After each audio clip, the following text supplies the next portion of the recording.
I think all apologists need to be reminded, we all need to be reminded all the time of several different things. Number one, this doesn't rest on us. We're not the carriers of some great edifice. We actually should be relying on God rather than on ourselves. Secondly, that the discipline of apologetics is also a spiritual one as well.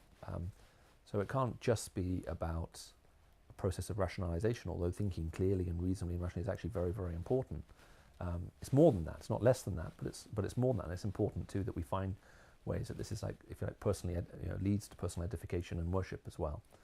I think the last thing is to try and develop the discipline. This is the thing I find hardest, is that there's a difference between having an answer which you're sure is right and having an answer which you know connects.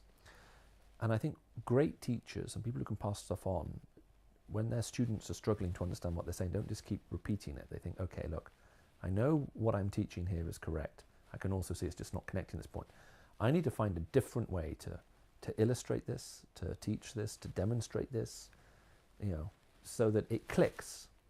And I think one of the great joys, if you're involved in any kind of teaching, is when something clicks in someone's heart and mind and they can see it and they suddenly grasp it.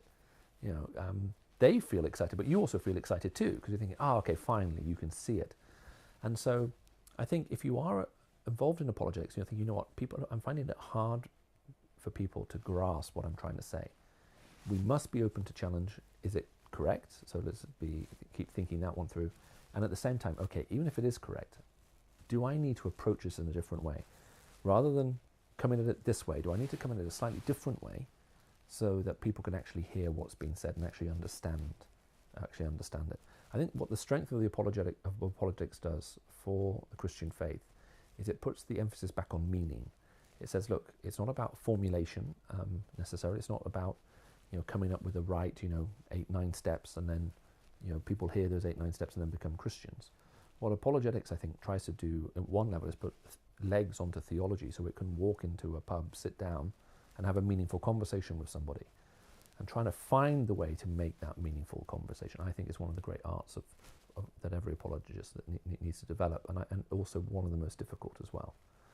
It's one thing to think, I can see a way through this. There's another thing to think, okay, how can I communicate this so people can understand its meaning and significance?